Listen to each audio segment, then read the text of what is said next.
Good morning. Welcome to the First Unitarian Church of Salt Lake City, our summer forum. Such a pleasure to be with you and to begin this kind of different Sunday together.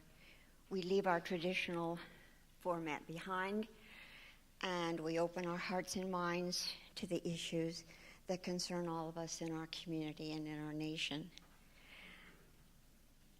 The forum has been a tradition here for a very long time, and Harold Strawn is the name and the person that we associate with the forum. And so I bring our thoughts to Harold today, and we miss him.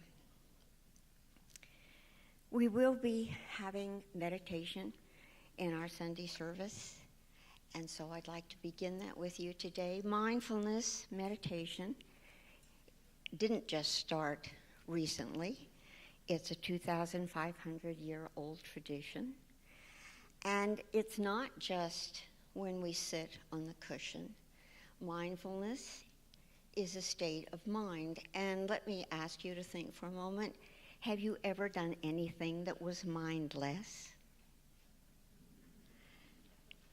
Well, if you just turn that over, what would be mindful?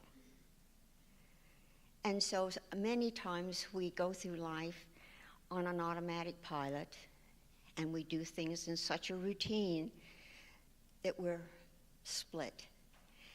And sometimes there's some pride in that. Oh, I multitask. Well, multitasking is not part of the meditative practice or the mindfulness practice.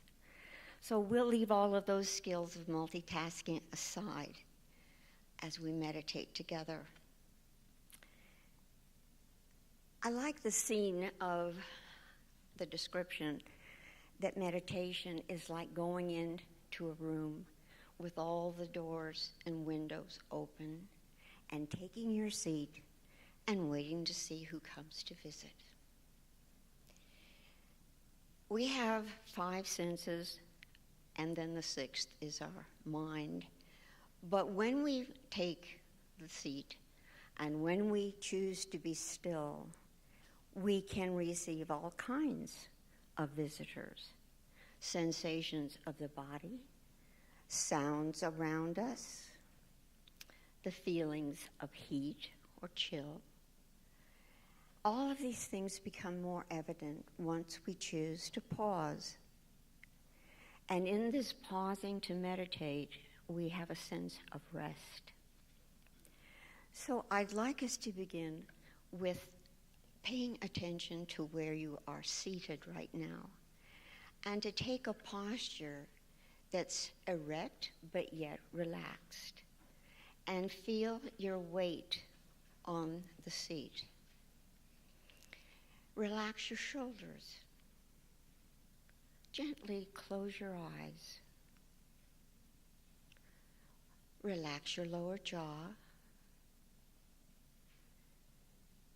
Rest your hands on your thighs. Feel the weight of your body resting in the seat.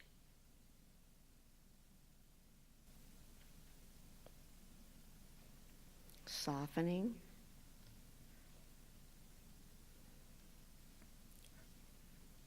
And feeling within your body, your breathing. Notice your breath. Where do you notice it most? In your belly, your chest, the throat, the nose. Find your breath.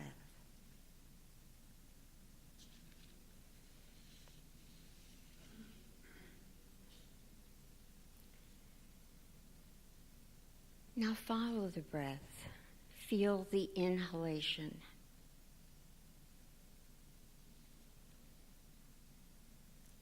Breathing in.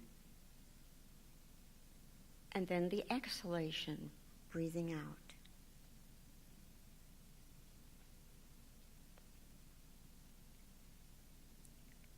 Fully aware of something that happens all the time.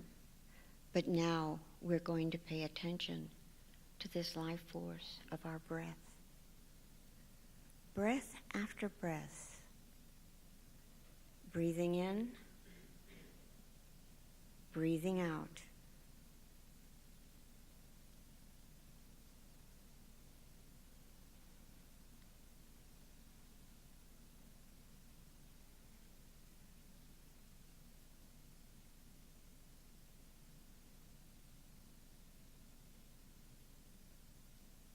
Just this breath.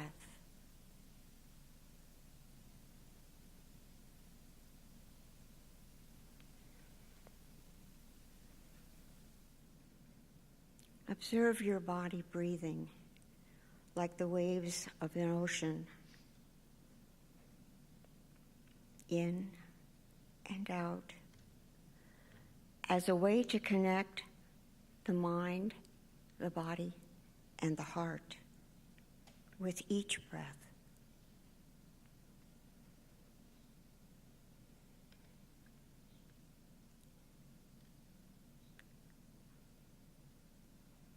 What we find frequently is the mind begins to wander. We have this intention to focus on our breath, and a thought comes up, and we immediately are caught in the thought. But we will notice the thought without getting caught. And we might even name it thinking, imagining, or planning. This is what the mind does. It constantly generates distracting thoughts.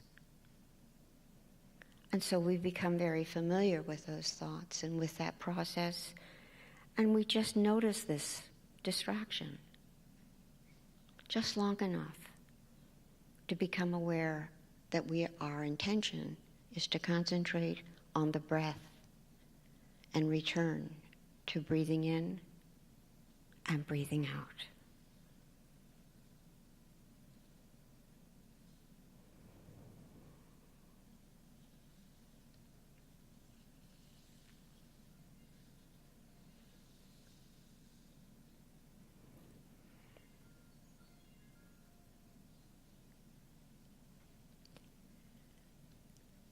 Notice a sense of expansion on your in-breath in your body, in contrast to the release and letting go of the out-breath.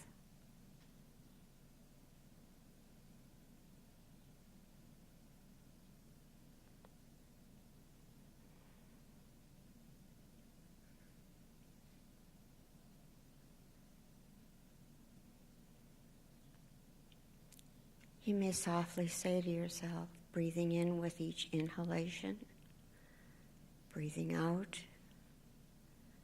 connecting the heart, the mind, and the body in awareness of this moment of our life.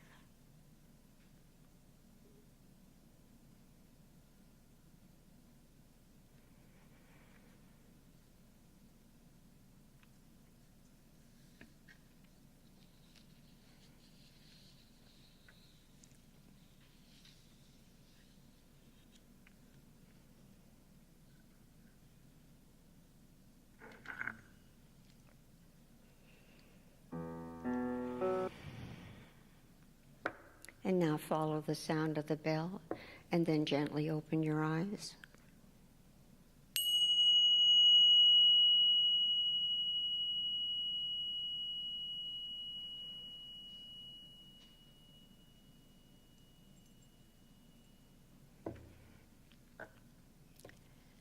May we be happy, peaceful, and at ease. Namaste.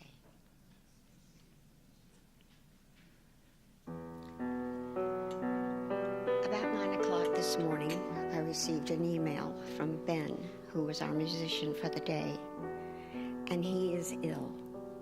So we're going to have a silent or a piano piece for just a few minutes to follow our meditation.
the theme for the forum speakers was the mystery and attraction of contrasting views. The mystery and the attraction of contrasting views. And I think we came up with that as a response to the apocalypse of November 2016, which affected us by what we didn't know or what we had chosen not to know. And it was and it is still mystifying as we live under this new presidency. It compels us to try to understand and to broaden our view of why this would have happened. And 3 books that have been very helpful, and I hope you'll share some of your reading about how we can expand our information about the segments of society that impacted all of us and which we failed to recognize. The Hillbilly Elegy by J.D. Vance. Elegy is a lament for the dead. He wrote Hillbilly Elegy. Does he mean this is the death of a group of people? The other one is The Unwinding, an Inner History of the New America, which takes up where Vance left with one family, and he takes into consideration about 4, or more than that, different people from 1978 to 2012, and how they went through this change in our society during that period of time. And I think these are the changes that we haven't been aware of, really, outside of how they affected just us. And then, of course, there's The Outstanding Strangers in Their Own Land. And this subtitle is Anger and Mourning on the American Right.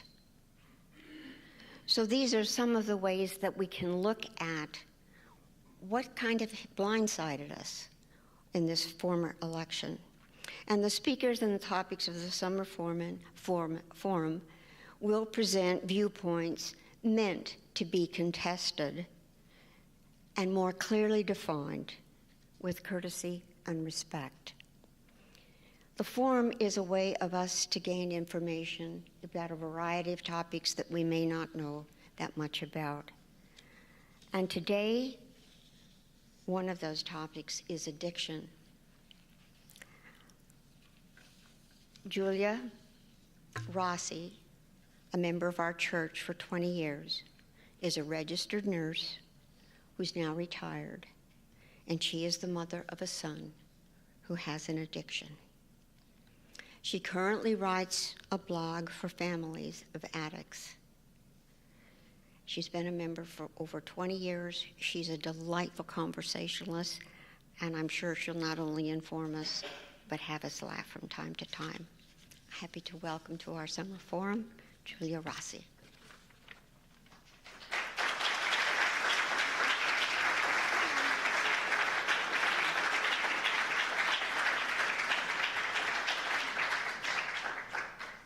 Excuse me, I have to dive for my notes.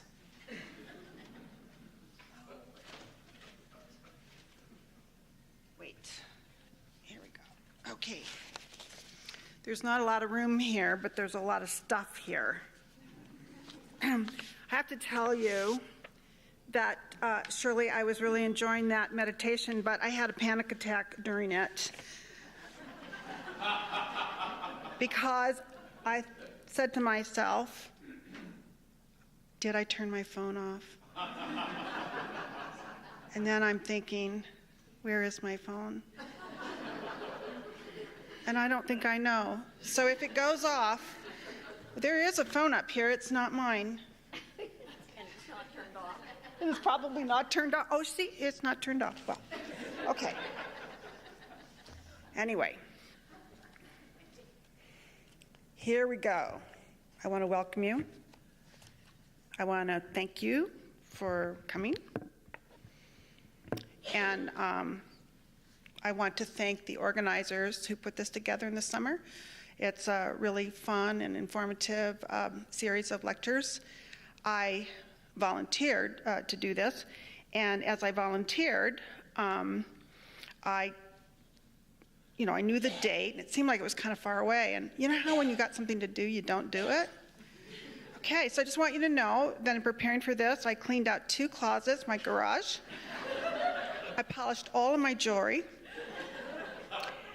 Yeah, I got a lot done. Well, as we all know, addiction's a hot topic. Addiction is an epidemic, it's a crisis, and on it goes.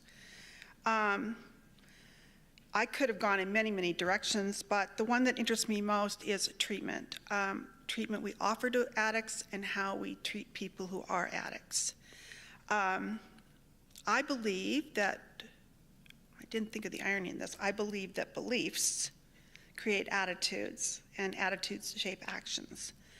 I think a good example of this is beliefs about health determine things like insurance coverage and laws and research funding and policies and treatments and public response.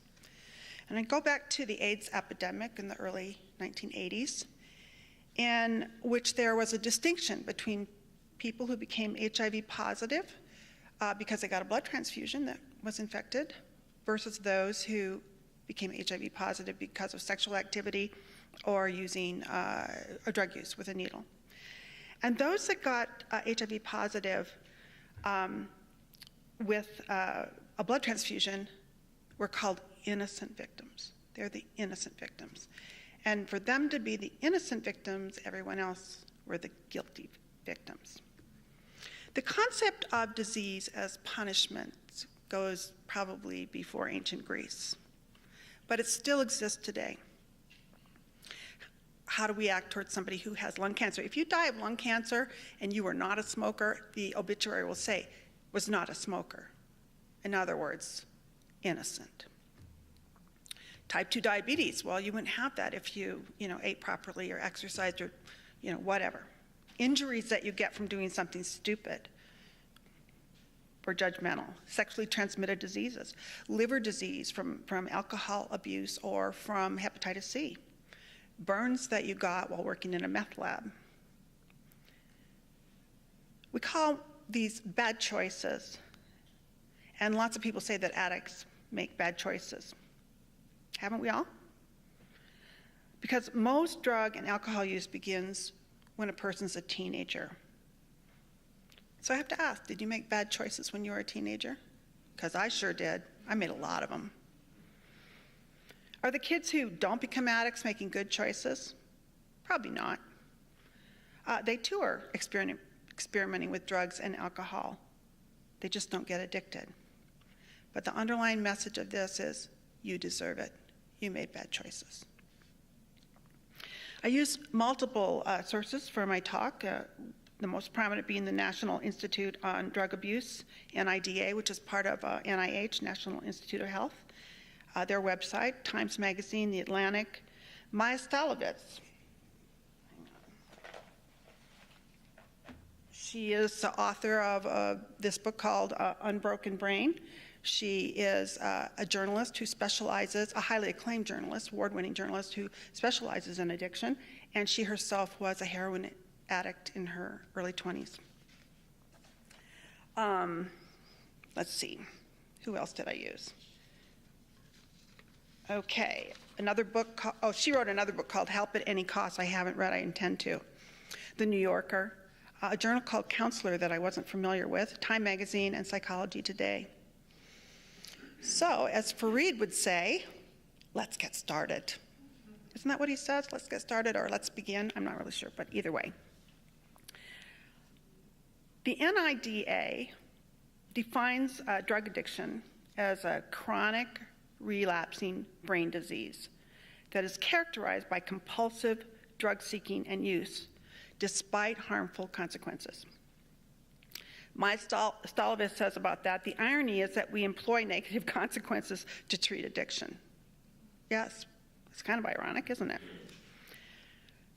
There's a difference between abuse and addiction. Abuse is a person who's an abuser will respond to negative consequences.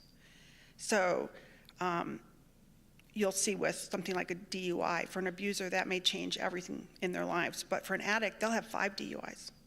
So no matter how much you punish them, and it gets worse and worse with every DUI, it doesn't matter. That's an addict. Addiction is a brain disease. Well, the AMA and the American Society of Addiction Medicine Disease decided that to call addiction a disease, and therefore it would suit us for the disease model. And the disease model is looking at the biology and environment and behavior. So there you have the belief that addiction is a disease. And that changes our attitude, because when we think of a disease, we think, well, maybe it can be treated. And we're a little more empathetic. You know, it's a disease. They can't help it. It increased interest, funding for research, broadened research efforts. Now we're going to be looking at genetics and chemical changes in the brain and effects of different drugs, et cetera.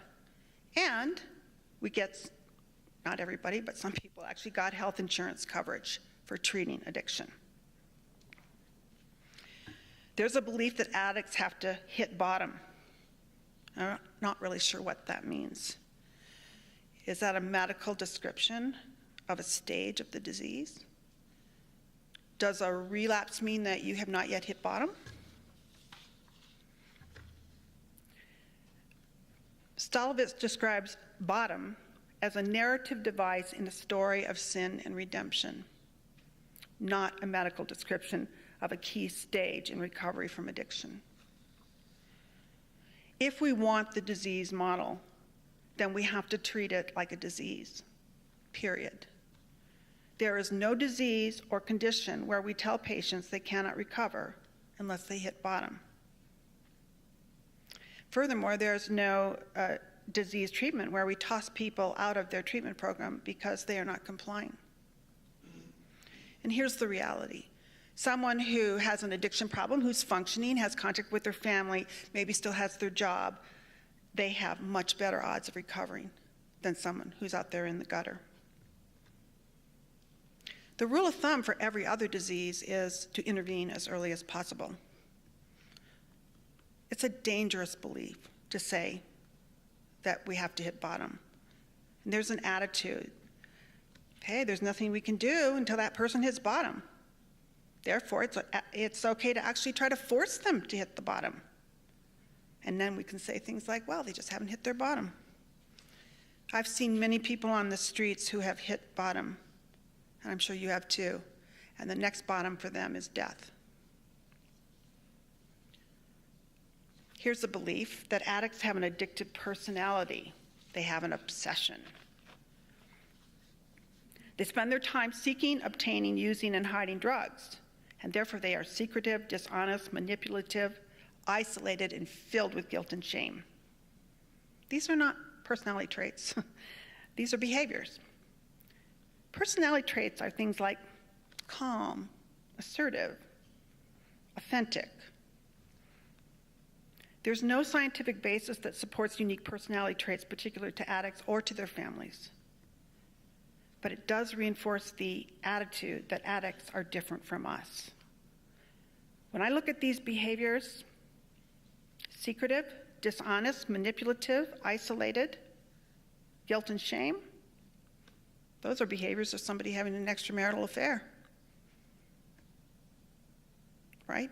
I think. Those aren't personality traits, they're behaviors. There's a belief that addiction is a family disease. I disagree for the same reason.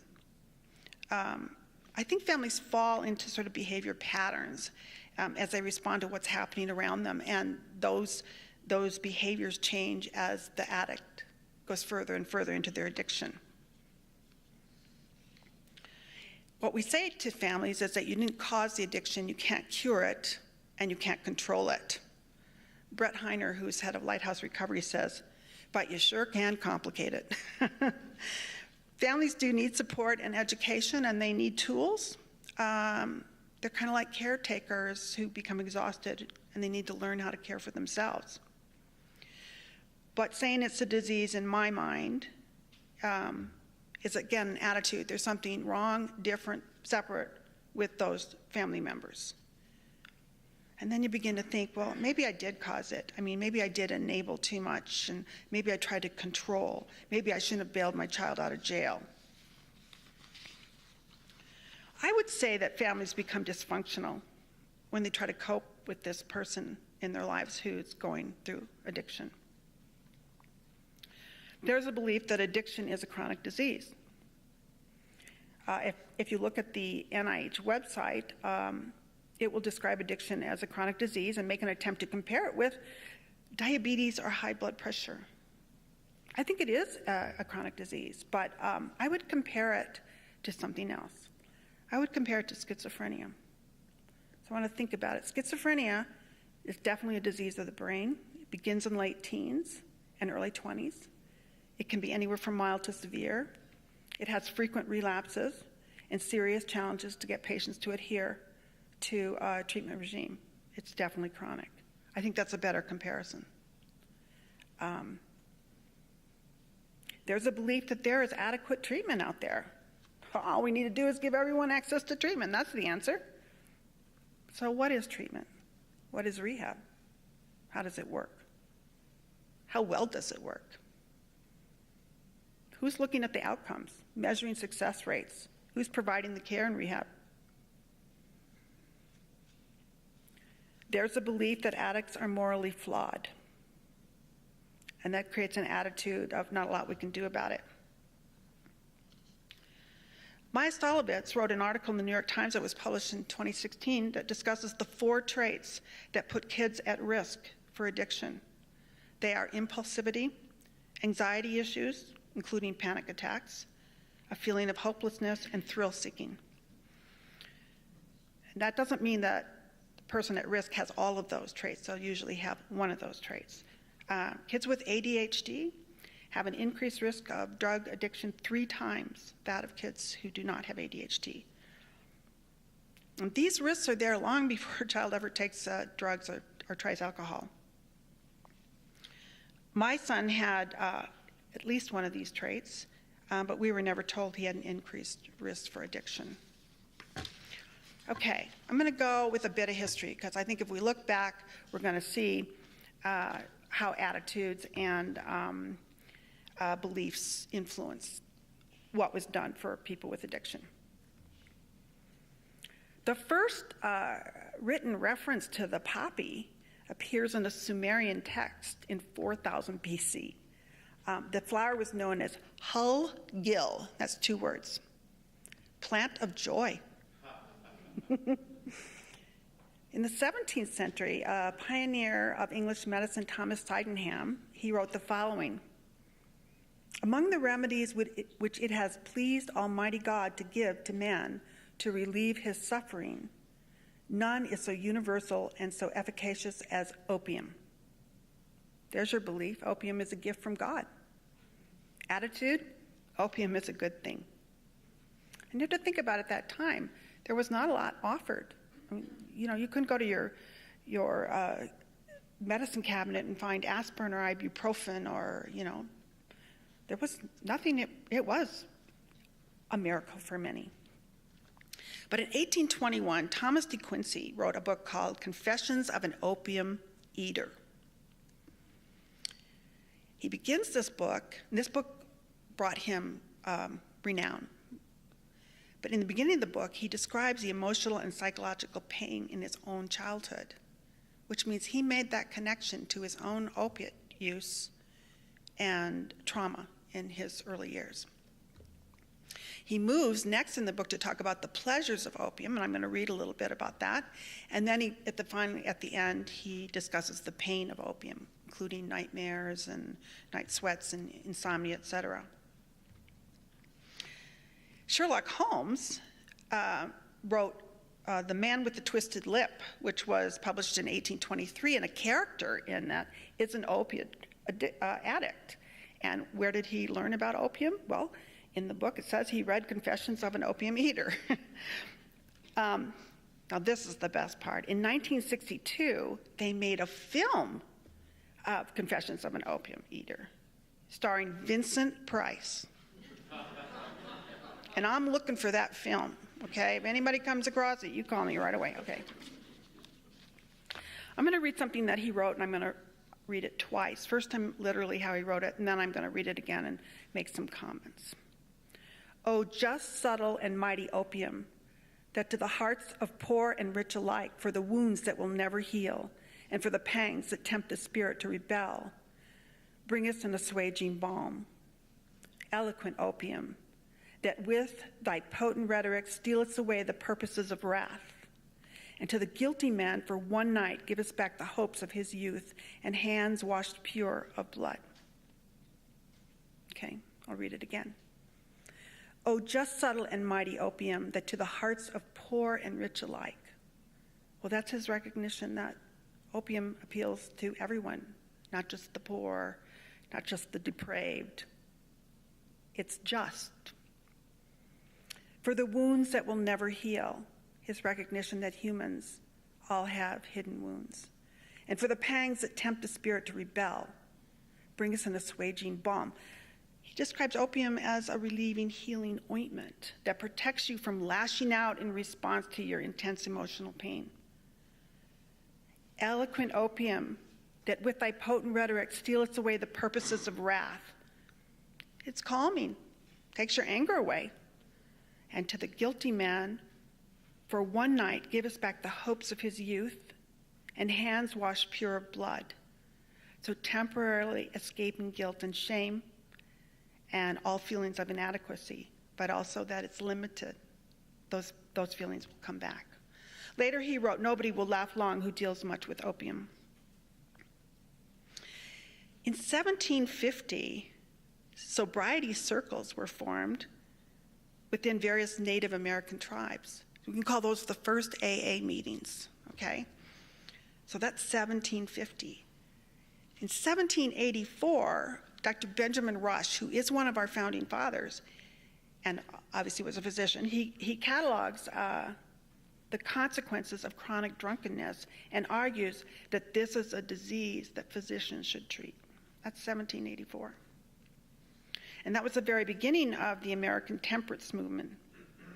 In 1819, Rush calls for creation of a sober house for the care of the confirmed drunkard. And notice he doesn't say cure, he just says care. Let's move into the 19th century. In 1803, morphine was discovered. Morphine was the new miracle drug. And morphine is actually, it's a part of the opium's active ingredients. So they were able to isolate it and use it. And it became the universal cure for everything. Insomnia, pain, gastrointestinal problems. And it was a primary treatment for psychosis, pneumonia, and alcoholism.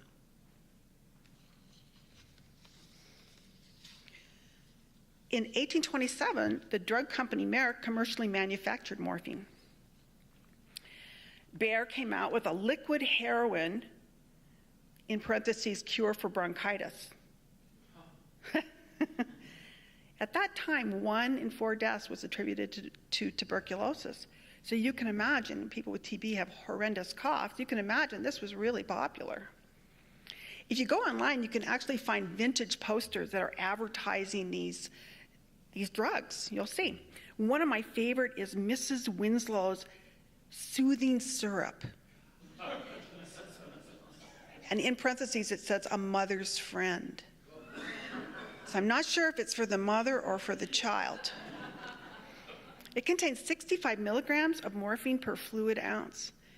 An injectable dose for an adult of morphine would be 10 milligrams. And also that it was in a syrup form. I guess she could take it and give a little bit to her baby as well. Another one of the posters, and these were used for advertising, was cocaine toothache drops. And then it said instant cure. I bet. You had a bad toothache, and I bet that really worked well. By the mid-19th century and early 20th century, the biggest users of opiates were women, middle and upper middle class women. And most women at that time didn't drink alcohol, but they had these people coming around selling, these wonderful little potions that'll help you with all your female problems and all your aches and pains and whatever. And so a lot of women were actually addicted or at least using opium. There was a general recognition of addiction as belonging to the poor, the foreign, and the depraved. But it wasn't acknowledged that women in the middle and upper middle classes were using. But in 1858, Harper's Magazine had a little political cartoon called Opium, the Poor Child's Nurse. And apparently opium was often put on their binkies or whatever. They didn't have binkies, but whatever they used to soothe, teething or whatever. And of course, this is a looking down at somebody who's a washerwoman. These are the kind of people using these drugs, but not mentioning that their medicine cabinet is filled with their home potions. 1864, the New York State Inebriate Asylum was the first in the country. It's opened in Binghamton, New York, and then there's a growing network of asylums appear, and they treat other drugs such as opium, morphine, cocaine, chloral hydrate, ether, and chloroform. In 1867, there was the first institute that specialized in the treatment of inebriate women.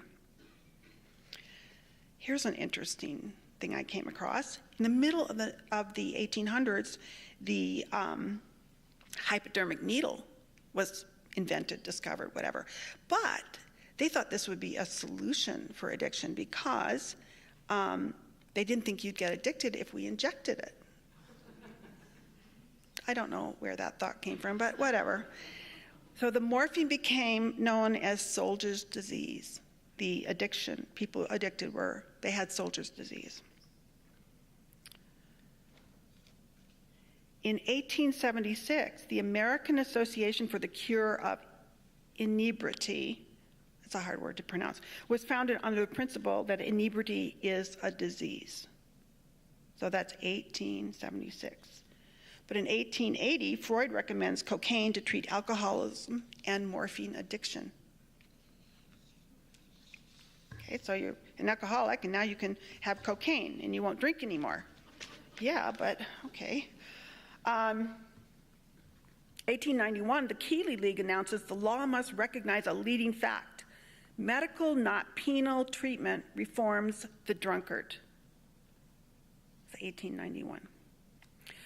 Wealthy alcoholics and addicts went to private sanatoriums known as jitter joints or jag farms.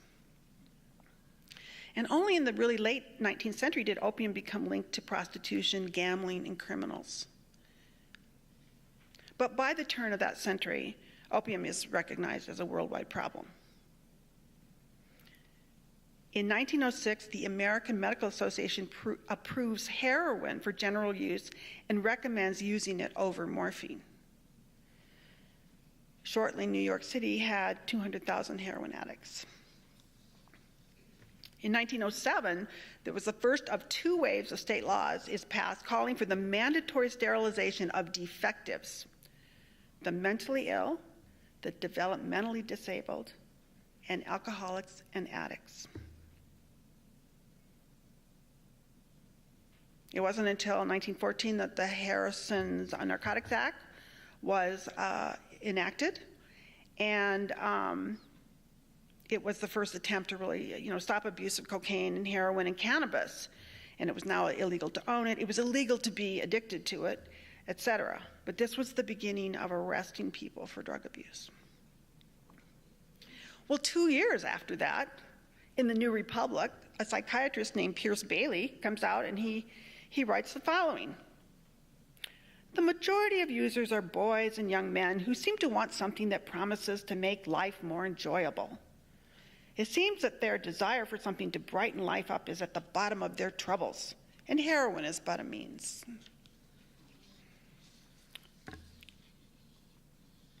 In 1919, 44 communities established morphine maintenance clinics, and they were run by the public health departments or police departments to care for incurable and medically infirm addicts. And these were places where they would give them the drugs they needed. All eventually closed under threat of federal indictment. Treatment for narcotic addiction virtually disappears for all but the most affluent Americans. In 1924, the New York police attributed 94% of crimes to heroin addicts. I'm not sure how they came up with that, but soon heroin was outlawed, including for medical use.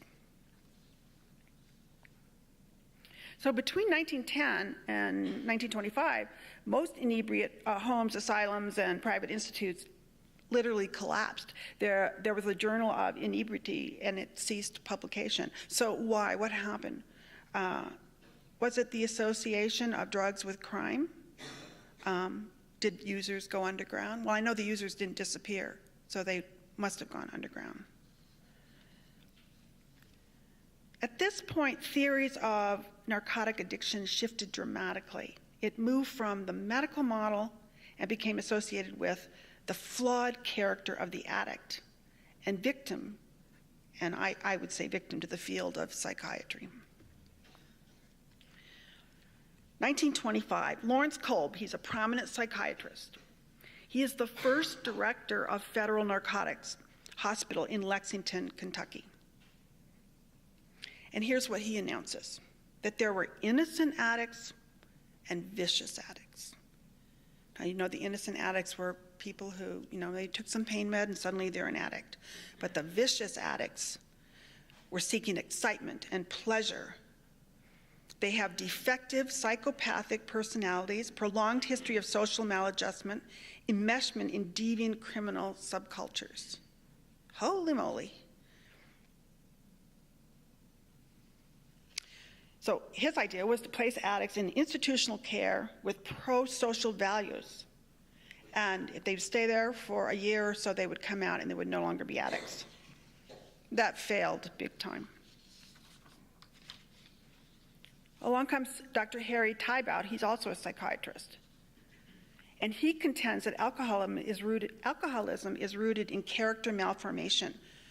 Alcoholics have narcissism, grandiosity, dishonesty, hostility, and a preoccupation with power and control. They are incapable of accurate self-perception. And he recommends that the alcoholics be moved through this process of surrender, personality reconstruction, and the development of a disciplined way of life. This also failed. Remember, none of this, the treatments is based on science. These are all theories. By the 1950s, a theoretical premise was that a wide spectrum of human suffering was rooted in repressed feelings, and that this could be alleviated through techniques that facilitated emotional release. We could break people down, and then we could rebuild them. And this began a gross violation of professional ethics, harsh confrontation under excuse it was necessary because it was the only thing the addict could understand. So we move into confrontational therapy, often called attack therapy. In 1958, a kind of rebellious group of AA members form a commune called Synanon. And it was created by Chuck Dieterich, who decided that AA was too soft on alcoholics and addicts. His idea was that we needed to demolish the ego using intimate secrets people revealed to find their weak spots and try to obliterate the character defects believed to be found in all addicts. Treatment included profanity-laden indictments, screamed denunciations of character, challenges and ultimatums, ridicule, and purposeful humiliation. Here's a quote from Dietrich. AA is based on love. We are based on hate. Hate works better. Now you think that's not bad enough. Oh, and by the way, he did end up going to prison. Amazingly, by the late 60s, this approach had won acclaim, and local programs began popping up everywhere. Only one state, there were 48 states then, only one state, New Jersey, bothered to evaluate Synanon before replicating it. And they found that the vast majority of its participants dropped out within weeks of entering the program, and only about 15% stayed abstinent. But who cared about data? The media loved Synanon. By the mid-70s, more than 500 addiction treatment programs were modeled on Synanon. It played a huge role in the use of confrontation in addiction treatment. And it was it was kind of the beginning of what's called the therapeutic community, which is a method of treating addiction. Or we could say that that method can trace its roots back to Synanon. But the original Synanon model was peer group driven. These were all addicts, they were all together. But when that confrontation was adopted in treatment, programs where you went for treatment, it evolved into a hierarchical approach in which only clients could be confronted, not staff. And many of these programs were mandated, and now you have the perfect storm for serious abuse. And you can think boot camps. We've all heard about the boot camps for treating addiction. I'm not really going to go into what was done to people in these programs, but I will say it is shameful. And you may think that doesn't happen today. In 2015, there was an article in the Pacific Standard. It was written by someone who worked at a therapeutic community in 2006 in Florida. The title of her article is "Humiliating People with Addiction is Not Treatment." She was a recent college graduate, and she had interned in a treatment program that wasn't based on therapeutic community, and but she got this job. She got this job in Florida, so she went there and she figured, I can learn therapeutic community and so on. So the first thing she notices is that something isn't right. The patients lived in the houses of the case managers who ran the place. These managers had no formal training or education, but were definitely familiar with the TC model because they'd gone through a treatment program. She was horrified once she realized that shame, degradation, and humiliation were built into the program. Among other things, she describes patients walking around with signs around their necks that say, "I'm a loser. I'm nothing. I'm not worth caring about." At the end, she writes, "No one should put a sign around a patient's neck saying, 'I am trash.' Many people with addiction say that to themselves every day they look in the mirror." So what now? There is no standard definition of rehab. There is no standardized way to measure success of addiction centers. So what it's usually reported is the number of people who complete the program. It's not very helpful. Scientific America had an article that asked, how long must healthy or desired behaviors be maintained for recovery to be called successful? Is recovery defined as abstinence or absence from certain problematic behaviors? There are not many studies that look over long term, 2 years out, 5 years out. A lot of places report, 3 months out, whether the person who left their program is still sober. In many programs, in many states, anyone can open a rehab program. Anyone. No license or accreditation is needed. And in many programs, patients are not seen by licensed practitioners. There are addiction counselors, but no national standard of practice for such counselors. California was one of the states that allowed uncredentialed providers, which surprised me. But then they had a case of a sexual predator.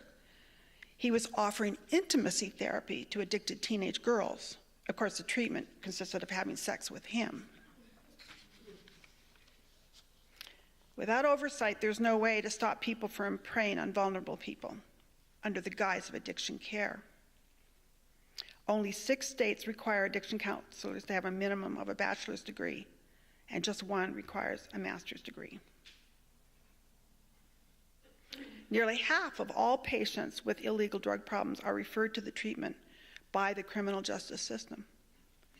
But it is the patient, not the counselors or program directors, who go to prison if they fail. The patient. There continue to be inappropriate and outdated programs that believe in tough love and require their clients to scrub floors with toothbrushes. In 2015, the NIDA said 40 to 60% of recovering addicts will eventually relapse. With heroin, the rates are even higher, closer to 80%. Of the nation's 20 million addicts, 10% will ever receive treatment. The therapeutic community claims a 30% success rate, but they only count those who complete their program. while 70 to 80% drop out in 3 to 6 months because their programs are a lot longer, according to Joseph Califano, the former U.S. Secretary of Health, Education, and Welfare.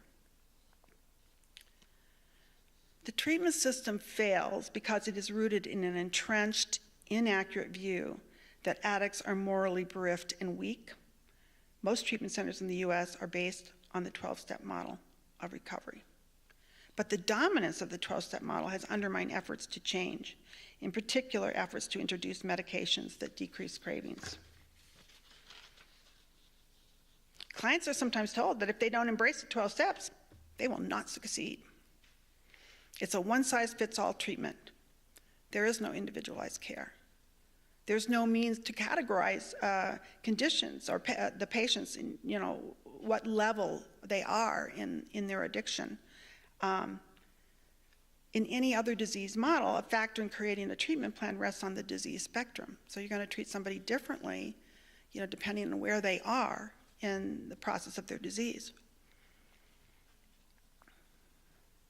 I read somewhere that they recommend that you begin with an assessment from a psychiatrist or a psychologist trained in addiction medicine. One year I wanted my son to get evaluated by a psychiatrist who specialized in addiction, and I called in October, and they told me I could have an appointment in September. There is no point in offering treatment if we don't study what does and does not work. We need science, not outdated models. Here's some of the beliefs from the inside that are interfering with progress. Addicts using medications to curb cravings are not really in recovery. That's a big one. There's a lot of resistance within the addiction communities. If you're taking Suboxone, if you're taking methadone, you're not really in recovery. Addicts are different than the rest of us, and so are their families. 12 steps is the only way to get sober. Addicts have character defects. Addicts need to face consequences. Addicts who relapse aren't serious about recovery. And the point of my talk today has been to help us look at ourselves, because what we believe will determine our attitudes, and our attitudes will influence everything else. I don't know how many of you have heard that Jeff Sessions, his idea of dealing with the opioid crisis or the addiction problem is to get harsher on, drug trafficking and everything that we've tried that has never worked. But that's his belief, that's his attitude, those are the actions he's going to take. He's not going to support treatment. He's going to get those drug dealers. I want to read a few observations a young woman made about herself. People say I am choosing to be unhealthy. I am undisciplined. I make bad choices. I am weak and can't get control of my life. People say my behavior is shameful. I can tell that some people are repulsed by my mere presence. This woman was interviewed on This American Life, but she wasn't talking about addiction. She was talking about being obese. She adds, shame doesn't work. You know what is shameful? A complete lack of empathy.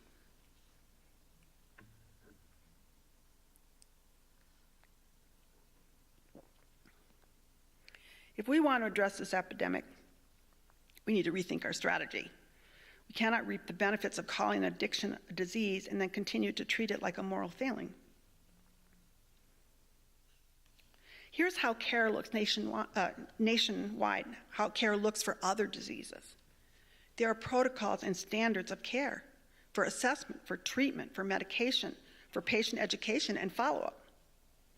No matter where you are, there are practice standards and professional providers who are required to participate in continuing education to keep their license.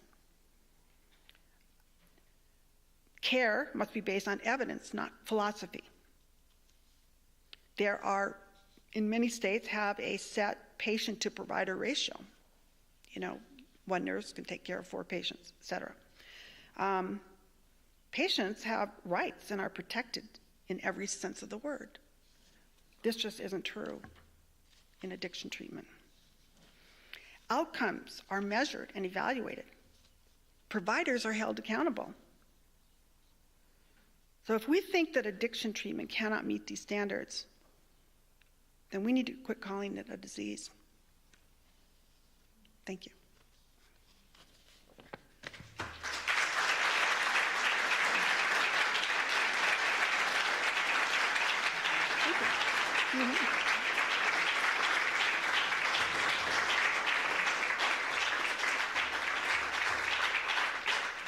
I do want to add one more thing. For a long time, my husband and I went to a treatment program for ourselves, to help us understand what was going on. And there are some wonderful, very highly qualified, excellent people with good hearts who do great work. And I don't want to imply that they're not out there, because they are. And I'm very appreciative to them. So, but I just see these other problems on more of a nationwide level. I will. Since I couldn't find my phone. Have you found my phone yet, Shirley? No?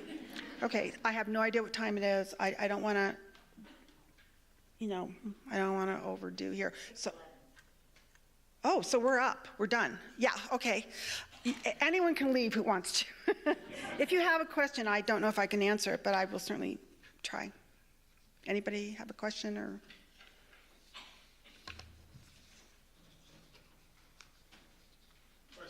Yes. I've done quite a lot of drug and alcohol work, and what I don't hear you talking about is the role of spouses and family members who continue to fix the world of the addict so that they don't need to get help. Codependency issue. And do you have any comment or any thoughts about that?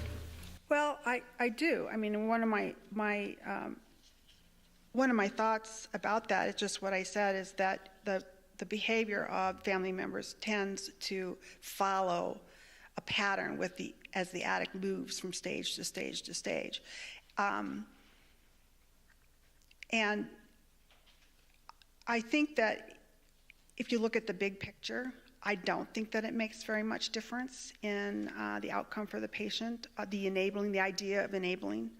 And I say that because I'm really shocked at how many people I know who completely enable their children and also are codependent. Their whole lives revolve around their children, and their children are not addicts. So I do try to protect myself from enabling behaviors because of what it does to me. But I really don't think it has made much difference in my son's recovery or seeking to get recovery. But that's kind of a controversial thing for me to say, because that is the thinking right now. That in a sense, you say you didn't cause it, and you can't cure it, and you can't control it, but the thinking is kind of like, well, but you are contributing to it. So here's something of interest. When they do look at programs and success rates, they don't find a lot of difference between programs. So one of the thoughts about that is that it's not the program. It's more that person has decided they want to make that change. And they become committed to whatever program they're in, and they go through and they succeed. And I think that's probably true. So one of the things I'm interested in is, how do you get someone who is suffering from an addiction problem to feel good enough about themselves and feel capable of finding sobriety and recovery? Because I think that's the change. I don't think you can beat it out of them, or punish them. I mean, if you think about it, what do you do with a child? You want a child to learn something. You tell them how they're doing. You encourage them. You don't tell them that you'll never be able to do that. Well, there are parents who do that, but yes, I'm sorry. Yes, but what I'm saying. Our attitude is, well, how will children succeed? Well, they'll succeed because we support them and we build them up. We help them with their confidence or whatever. How are you going to go and heal and find recovery when you are wearing a sign that says "I am trash"? That's my That's my concern. You kind of need something, you know. But I hear what you're saying too. I think families get kind of imprisoned, and they do need to step back. Family groups helped my husband and I so much, and we just learned how to separate ourselves and back away for our own sake. I don't know that it was going to make a lot of difference for our son, but it sure made a lot of difference for us. I don't know if that answered your question, but yeah, you had a question? Go ahead. I just want to say thank you. You're welcome. You know, I grew up in an alcoholic home, and the best thing I couldn't fix it, even though I tried for, Yeah? you know,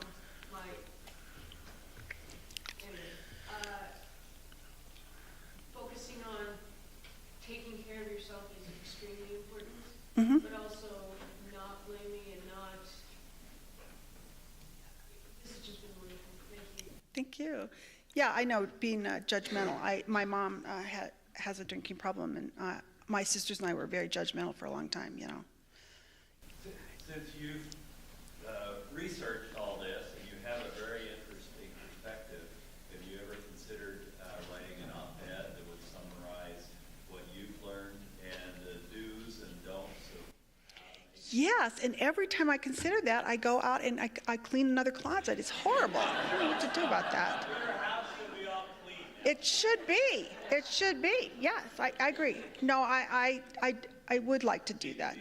Yeah, this is a very important issue. It's in the news and it affects families, and you have an interesting perspective to get the conversation going. Yeah, I would like to.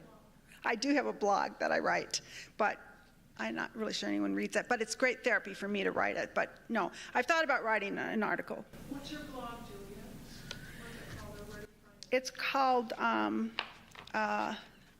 lighthousehighlights.com. So it's all one word, Lighthouse, which is the program we went to for help, and highlights.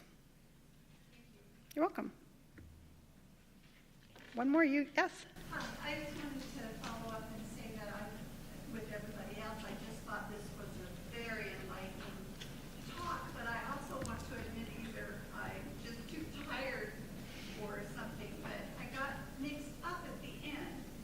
I thought that you were saying that you thought it was, or that the national conversation is that addiction is a disease.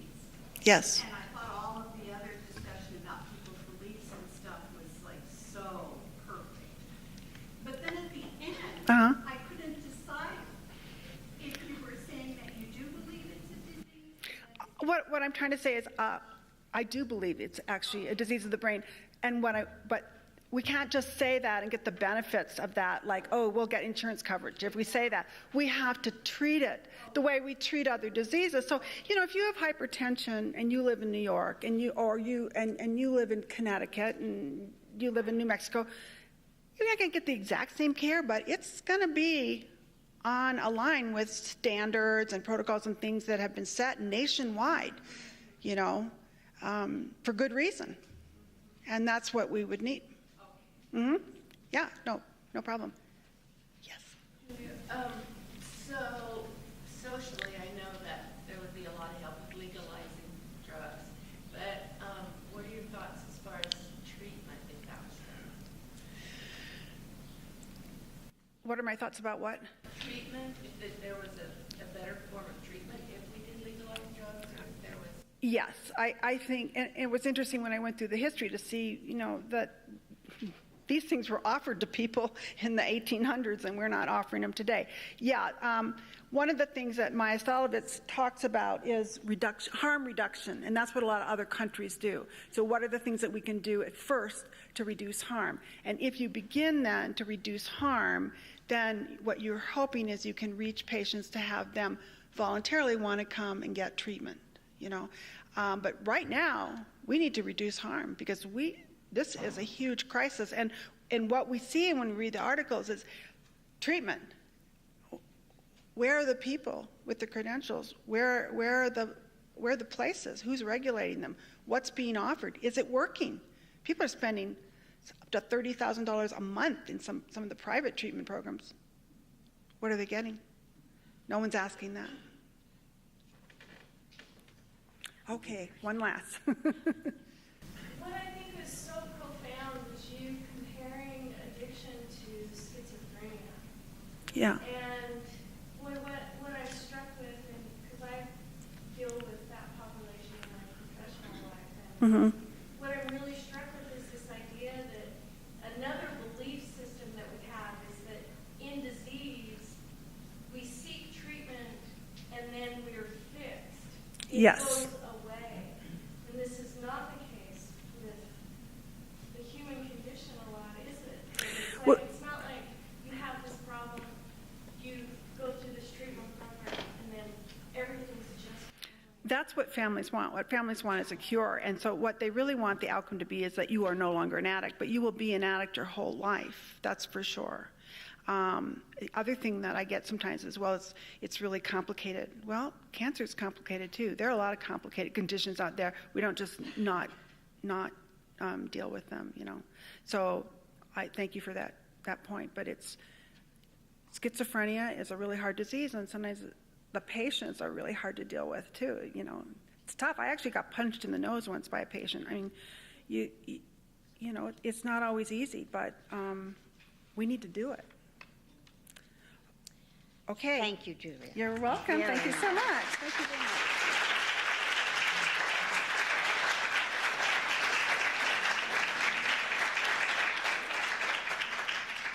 I have a few books that I'll just leave up here if you want to come and look, you know, to kind of see what's Maybe there. you'll come down and talk to people afterwards. Maybe okay? I will. Okay, give me that.